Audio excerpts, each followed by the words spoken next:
At the oyster bar, my girlfriend said, "My friends are honestly embarrassed for me when I bring you around." I paid my half of the bill, walked out, and never spoke to her again. Now her friends watch me thrive while she goes from disaster to disaster. My name's Fred Wright, and I'm 31 years old. The whole thing ended where it had tried so hard to begin at Harbor and Vine, Grayport's only restaurant with cloth napkins and tiny forks. It was the kind of place Brooke Adams, my girlfriend of 3 years, dreamed of belonging to. For me, it was just a place with an overpriced lobster roll. She'd been pushing her oysters around the plate for 10 minutes, the ice melting beneath them, before she finally spoke. She didn't look at me. She was staring at her own distorted reflection in the back of a spoon. "My friends," she started, her voice barely above a whisper. "Kelsey and Bryn, they just don't get you, Fred. It's embarrassing for me." Kelsey Morgan and Bryn Carter, her two best friends, were a matched set of status-obsessed social climbers who judged a person's worth by the brand of their shoes. For a moment, I just sat there, listening to the clink of silverware from other tables. I thought about the double shifts I'd pulled at the fire station to help her pay for that online influencer course. I thought about the countless times I'd driven her an hour out of town at 11 at night for some networking event that was really just a crowded bar, then waited in the truck until she was ready to leave. Then she brought his name into it like she was introducing a new, exciting character into a boring old story. Logan Pierce, a marina investor, was polished and ambitious. He leased a new electric car every 2 years and talked about synergy. "He understands the importance of image," she said, finally looking up at me, her eyes clear and decided. I'm moving on. There was no room for discussion in her tone. It was a statement of fact, like reporting the weather. I didn't argue. I didn't yell or plead or list all the things I'd done for her. What was the point? You can't negotiate desire. I just reached for my wallet, the worn leather cool against my palm. I pulled out enough cash to cover my half of the bill and added a generous tip for our waiter, a young guy who looked like he'd rather be anywhere else on earth. I stood up from the table, my chair making a soft scraping sound on the polished wood floor. I gave her a single, final nod. "I hear you," I said. Then I turned and walked out into the cool, foggy night without looking back, leaving her there with her half-eaten oysters and her shiny, big-city dreams. The first week was defined by a profound silence. I blocked her number and her social media accounts without ceremony. I took down the 2 framed pictures of us that sat on my mantelpiece, leaving pale rectangles on the wall. The silence in my small apartment was deafening, so I decided to drown it out with the sounds of my job. I picked up every overtime shift I could get at Grayport Fire Rescue, trading the quiet hum of my refrigerator for the controlled chaos of sirens and service. The exhaustion was a welcome blanket. My supervisor, Fire Captain Mark Dalton, a man who'd known me since I was a rookie, pulled me aside after a long shift. He had a kind but no-nonsense look on his face. He didn't ask about Brooke. He wasn't the type to pry. He just looked me in the eye and said, "Don't burn yourself outright. We need you sharp." His words cut through the fog of my self-pity. He was right. People depended on me to be at my best. During one of those long, quiet nights at the station, I found myself thinking about my dad, Daniel Wright. He was a fisherman, part of the lifeblood of this town. He died on a trawler a decade ago, a preventable mishap involving a faulty winch and the lack of a proper first aid kit on board. The official report used that exact phrase, preventable mishap. It had haunted me for years. It was a cold, clinical way of saying someone's carelessness had cost my father his life. Lying there on my bunk, it hit me that I wasn't just angry with Brooke for thinking I wasn't enough. I was angry at the world for being full of preventable mishaps, for all the little corners cut that lead to big tragedies. I took the money I had been carefully saving for an engagement ring and decided to build something instead of buying something. I called it Doc Watch. The idea was simple, a free weekend program for local teens, teaching them basic first aid, water rescue, and emergency preparedness, all right there on the docks where they spent their summers. The first session was small, just 6 kids, most of them a little shy and awkward. We used a couple of old CPR dummies from the station, and I showed them how to tie a tourniquet using a t-shirt and a stick. A few weeks in, Nora Bennett, a retired Coast Guard rescue swimmer with eyes that had seen everything the sea could throw at a person, saw my flyer at the post office. She showed up one Saturday morning, arms crossed, and watched for a solid hour before walking over and telling me my technique for a throw rope rescue was sloppy. She became my lead volunteer, and she was more organized and tougher than any two people I knew. Together, we taught kids how to spot the signs of hypothermia, how to properly splint a broken limb, and how to stay calm when someone else is panicking. While Brooke's social media feed filled up with filtered photos of cocktails at the yacht club, mine filled up with pictures of teenagers confidently applying pressure to a fake wound. I even took the plunge and bought a small, fixer-upper bungalow near the bluff. It needed a new roof, and the plumbing was a mess, but it had a yard big enough for dockwatch potlucks and a view of the water that was all mine. It was the first thing in a long time that felt completely, unshakably mine.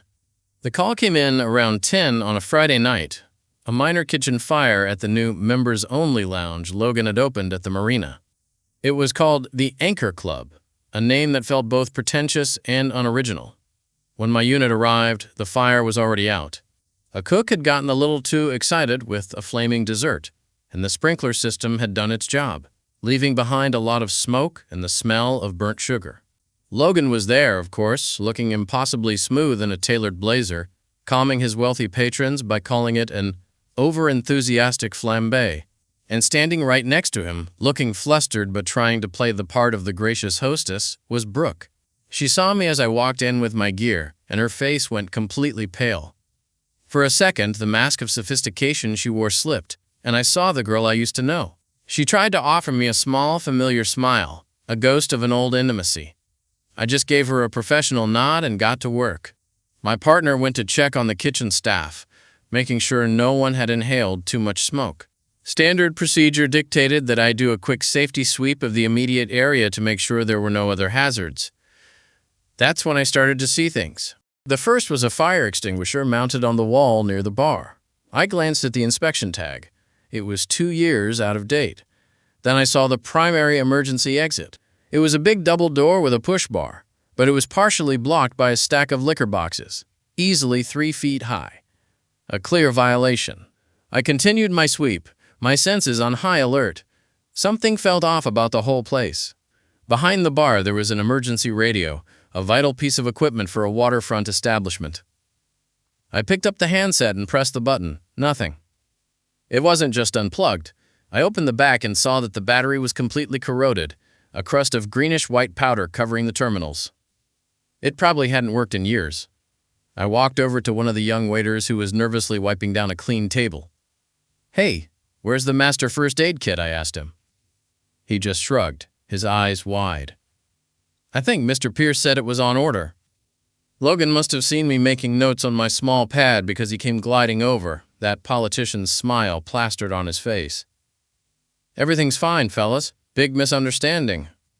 "No need to linger," he said, placing a hand on my shoulder in a way that was meant to be friendly but felt like a dismissal.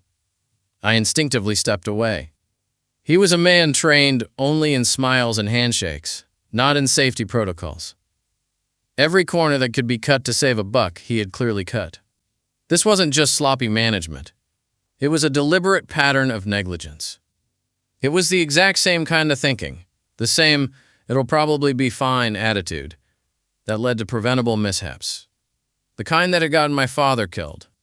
Before I left, I wrote down every single violation in my preliminary incident log.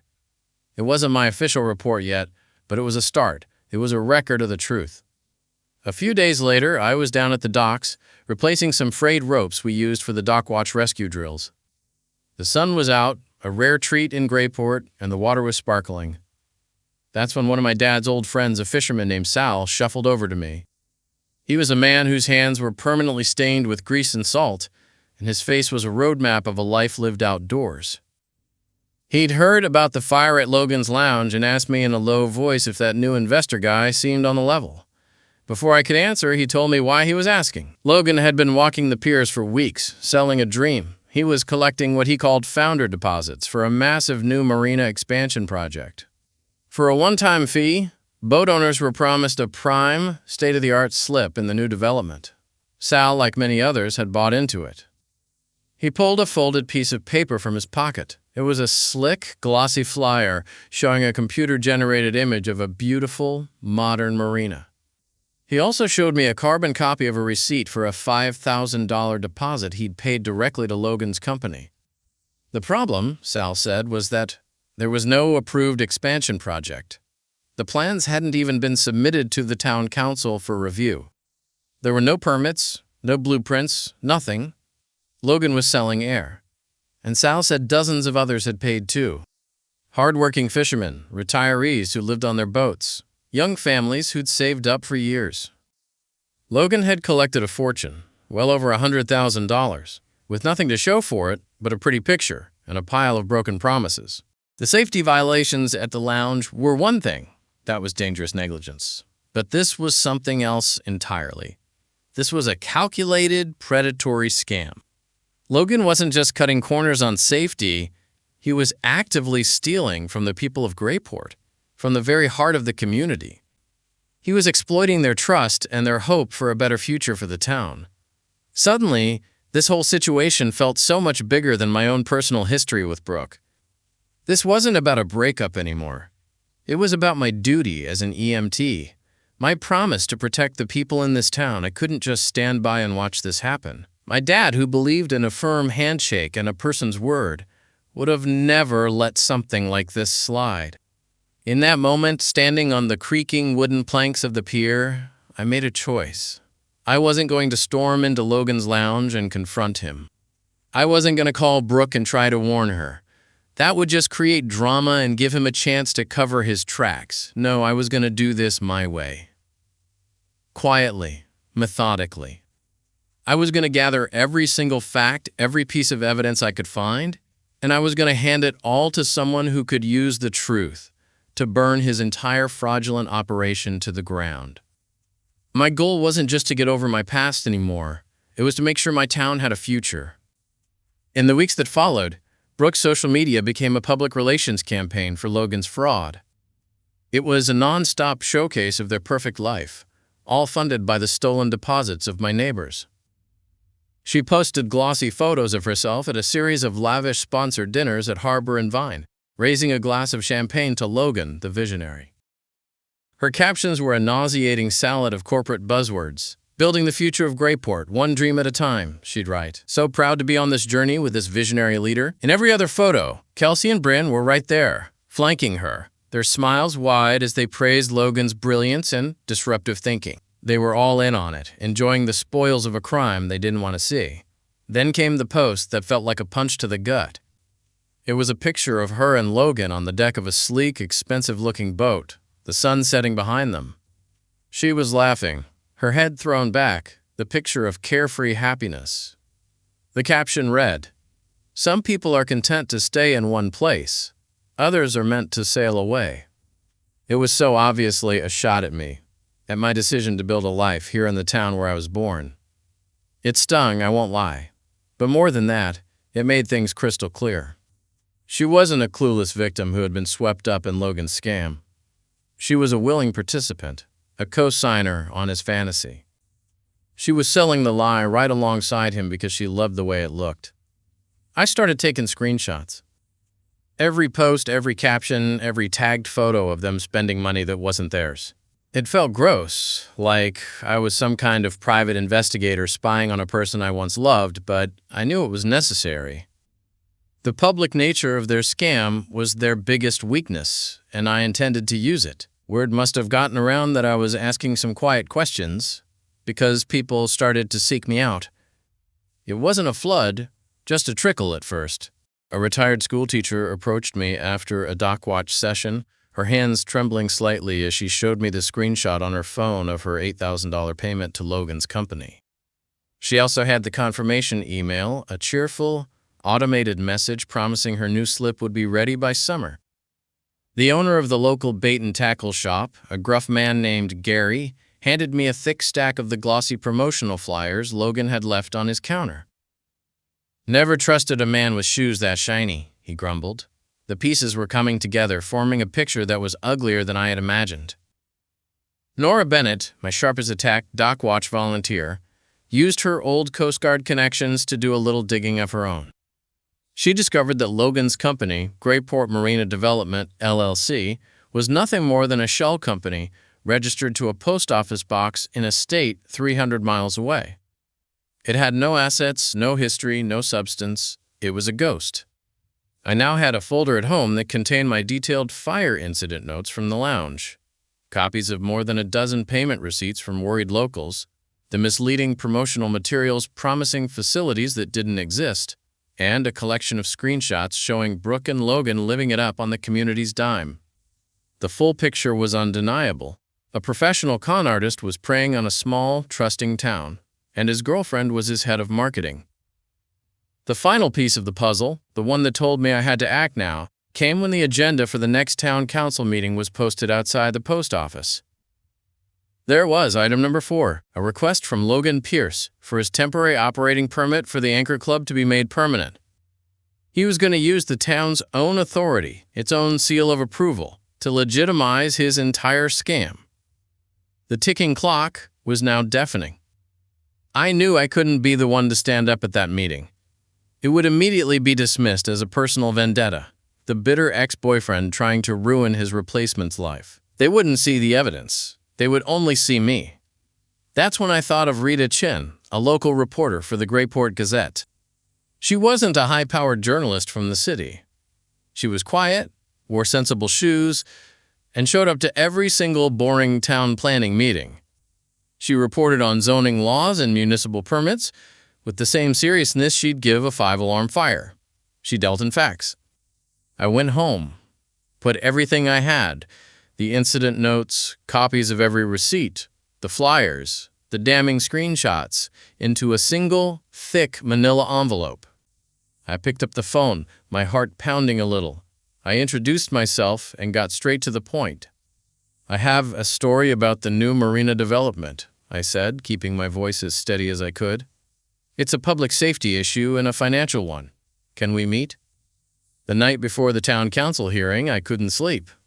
I lay in bed, staring at the ceiling, every creak of my old house sounding like a footstep.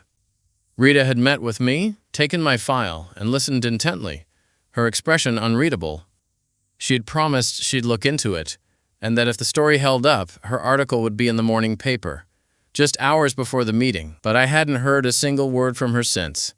A sickening wave of doubt washed over me. What if I had it all wrong?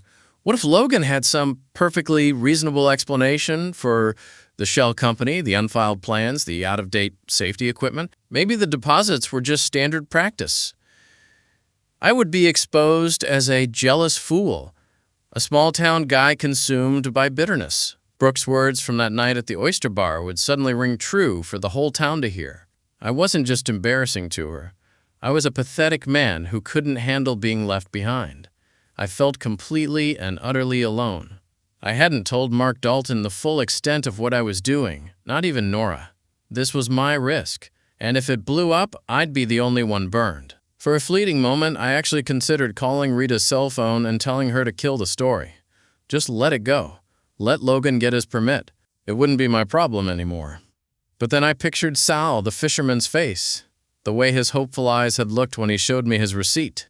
I thought of my dad and that cold, official phrase, preventable mishap. My only choice was to hold on and trust that the truth, presented clearly and without emotion, was enough. It was a fragile hope to cling to in the dark. The old cannery, which served as Grayport's town hall, was packed for the hearing. Every seat was taken, and people were standing along the back wall. I found a spot in the back corner, just another face in the crowd, my stomach twisting into knots. Logan was at the front podium, oozing charisma as he charmed the council members with talk of growth and prosperity. In the front row, Brooke sat beaming at him, looking every bit the proud partner. Kelsey and Bryn were on either side of her, a loyal court of admirers. Just as Logan wrapped up his slick presentation, Mayor Grace Holloway, a woman who didn't suffer fools, announced they would begin with a brief procedural review. She held up a copy of that morning's Grayport Gazette. There, on the front page, was Rita's article. The headline was big and bold. Investor under fire for safety lapses, unbuilt marina slips. A low murmur rippled through the crowd. I saw Logan's practiced smile freeze on his face. Brooks' expression faltered. Mayor Holloway, without missing a beat, then called Fire Captain Mark Dalton to the podium to speak on the public safety record of the applicant's current establishment. Mark walked to the front, his face impassive. He wasn't there as my friend, he was there as a public servant. He opened a folder and began to read from my official incident report from the lounge fire. He read every detail in a calm, factual monotone that was more damning than any angry accusation could ever be. The expired extinguisher, the blocked emergency exit, the corroded, non-functional radio, the lack of a first aid kit. As Mark finished and stepped away from the podium, a voice from the audience cut through the stunned silence. It was Sal. He was on his feet, his worn flannel shirt, a stark contrast to Logan's suit. "He took $5,000 from me for a slip that doesn't exist," he boomed, his voice shaking with anger. That one act of courage broke the dam. The retired teacher stood up, waving her printed receipt. $8,000 from me! Then another person stood, and another. Within a minute, a dozen people were on their feet, their voices joining a chorus of accusation, waving their receipts and flyers like flags of protest. Logan tried to speak, stammering about misunderstandings and unexpected project timelines, but his polish was gone. He looked like what he was, a cornered animal. Brooks' face was a mask of pure horror. She stared at Logan as if seeing him for the first time, then her terrified eyes scanned the crowd and locked onto mine. There wasn't any anger in her gaze, just a dawning, desperate shock of realization. The council didn't even need to deliberate. The vote was unanimous. Logan's temporary permit was suspended, and a full investigation would be launched pending the full refund of all deposits. Logan didn't wait for the meeting to be formally adjourned. He snatched his leather briefcase from the table and practically ran out of the cannery, leaving Brooks sitting all alone in the front row, the center of everyone's attention. A week later, the annual Grayport Wharf Fest was in full swing.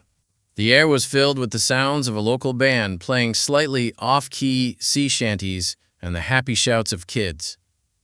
Our dockwatch tent was buzzing with activity. We were doing free CPR demonstrations on one of the dummies, and Nora was patiently showing a group of teenagers how to tie a bowline knot.